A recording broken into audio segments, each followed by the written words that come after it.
because it is the day across the nation that people are gathering in mainly cities, but we are gathering here in Shamokin for climate, jobs, and justice. And this is a gathering that is bringing together these issues that are so important to all of us around the country.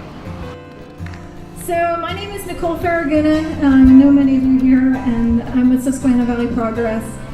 And this is my hometown, so this is kind of why we're here. I wanted to bring some folks out just to show you some of the impacts of our nation's energy policy, and we're certainly here in Ground Zero today.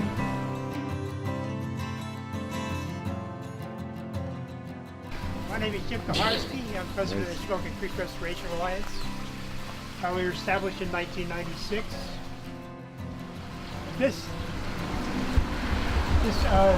water and that stuff comes from a bootleg mine.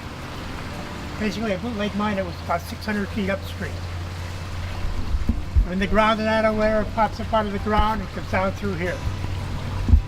The main reason why we put this in and that stuff, we wanted students to come down here and basically look at the site. It was our second treatment site that we put in place. Going further on out to past the treatment site, site 42. It's basically 3 aerobic surface, aerobic wetlands. It's basically no, oxygen and that or whatever in them. All there is just maybe some mushroom compost and that stuff in it.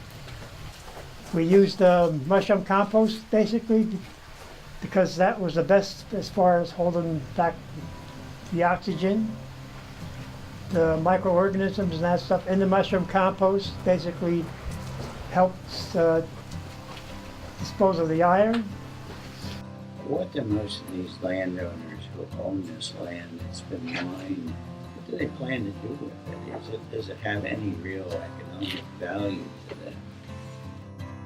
There's no market for the coal, none whatsoever.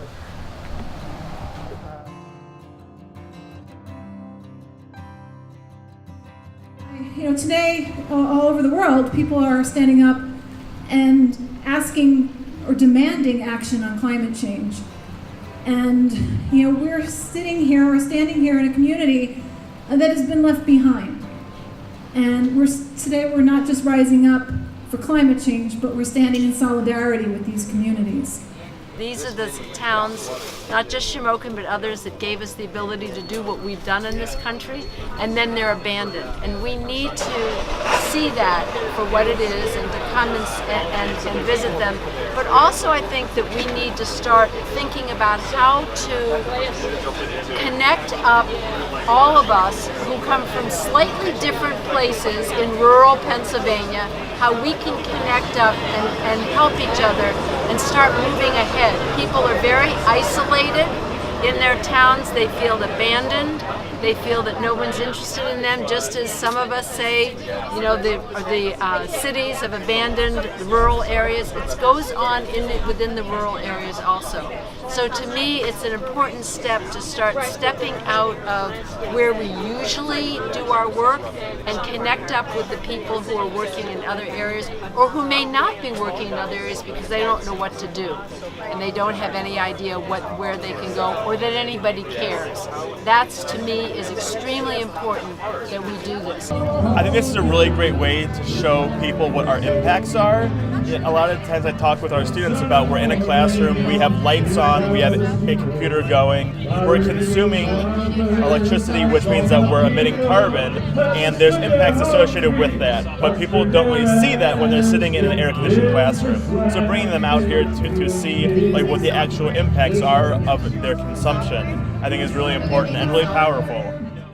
I wish that there was more talks about the coal and the acid mine drainage, just like in our everyday conversation at school, because a lot of us aren't from there, but I think a lot of us want to do something about it. And I just it's one of those things where you would do it, but you just don't know about it. And so for me, we have to go to class on Monday and talk about what we did today, and I think I'll definitely be talking about the acid mine drainage, and these kind of rallies. I think it's really important. There has been a lot of talk about rebuilding and reinvesting in the coal industry, and I think the better idea is to reinvest in towns just like this. We should be doing everything we can to remediate these streams. If you haven't had a chance to take a look at the Shamokin Creeks right over here, please do. It's orange because of the acid mine drainage, because of the mining. Let's remediate our streams. Let's rebuild our factories, retool our factories. Let's revitalize our downtowns. Let's make these communities a part of a 21st century economy.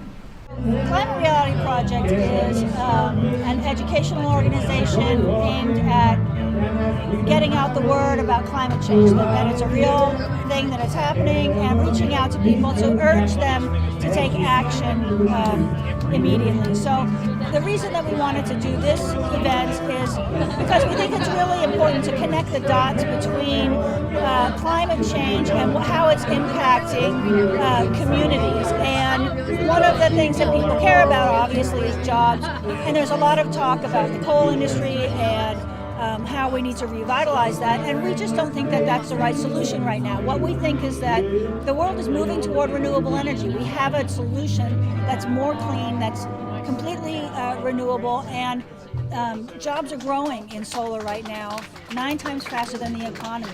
These are high-paying jobs. People are getting trained by the solar companies for $21 an hour jobs.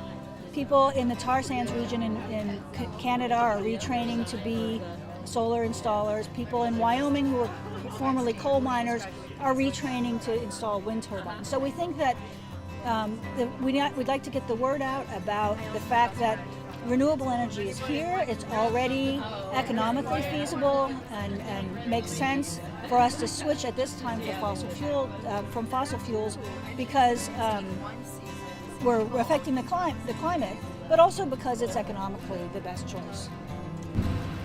Truth is, renewable energy is where it is, and these industries are booming. There are more solar and wind jobs in America than coal, and $1 million investment in renewable energy actually returns 3 times the number of jobs than in the coal industry. But those are just facts. People are driven by values and experiences. So what will make us rise up?